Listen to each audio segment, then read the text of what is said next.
Few musical artists dominated the 2010s like Kid Cudi. The rapper has accumulated a body of work that's pretty much unmatched. From his fantastic Man of the Moon series to his incredible work on Kids See Ghosts, Cudder has consistently proven that he's one of the most powerful thinking artists in the genre. The star recently sent his fans into a frenzy by announcing that he's going on tour soon. So let's dive in. First, Kid Cudi announces tour with Don Toliver and Denzel Curry. It's a really good time to be a Kid Cudi fan. Later this year, he's releasing an animated TV series called Intergalactic on Netflix. And don't worry, of course, an album release will accompany it. He's also announced that his classic mixtape, A Kid Named Cudi, is going to be available on streaming services soon. And that's not all. He's going to treat fans with a greatest hits collection as well. Now he's announced that he's going on a world tour soon. What's more is that huge artists such as Don Toliver, Denzel Curry, Pusha T, and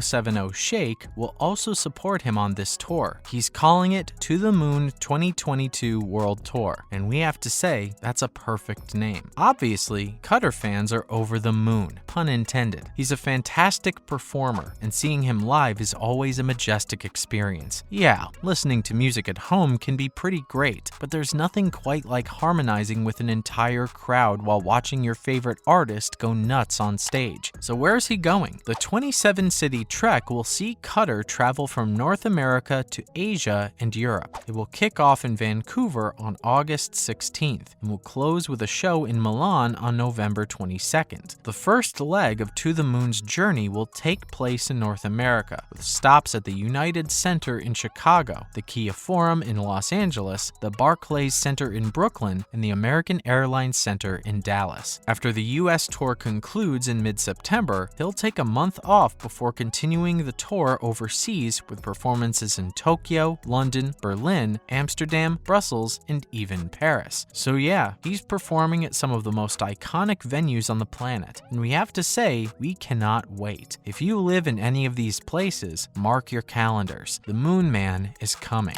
Next, who's coming with him? We've already mentioned some of the artists who will support Cudder on this incredible tour. Now let's discuss that in a little more detail. Don Toliver and Strick will open for Cudi in 20 North American shows, with additional appearances from Denzel Curry and 070 Shake. Support for the international dates hasn't been announced yet, but knowing him, you can expect some more big names. An inaugural Moon Man's Landing Festival will take place in Cudi's hometown of Cleveland, Ohio on September 17th. And boy, the lineup for this is really something. The show will feature sets from artists such as Playboi Carti, Haim, Pusha T, Jaden Smith, and many more. Apparently, Cudi is planning to hold this festival every year from now on. He really has the Midas touch. Everything he touches turns to gold, and we are sure that this festival will be no different. And now, where's Kanye? You may have noticed that we didn't mention Kanye West anywhere in this video. If you're a fan of Cudi, you're probably aware that the two used to be best friends. In fact, Ye was the one who discovered the artist and gave him a platform in the first place. The two have frequently collaborated and publicly shown love for each other. They even released an album together under the moniker Kids See Ghosts. So why isn't Kanye supporting his friend on his new super ambitious tour? Well, if you don't know already, Ye and Cudi are going through kind of a rough patch right now. Apparently, Ye had a huge problem with the artist becoming friends with Pete Davidson after he got together with his ex-wife, Kim Kardashian. And Kanye being Kanye, he made their problems extremely public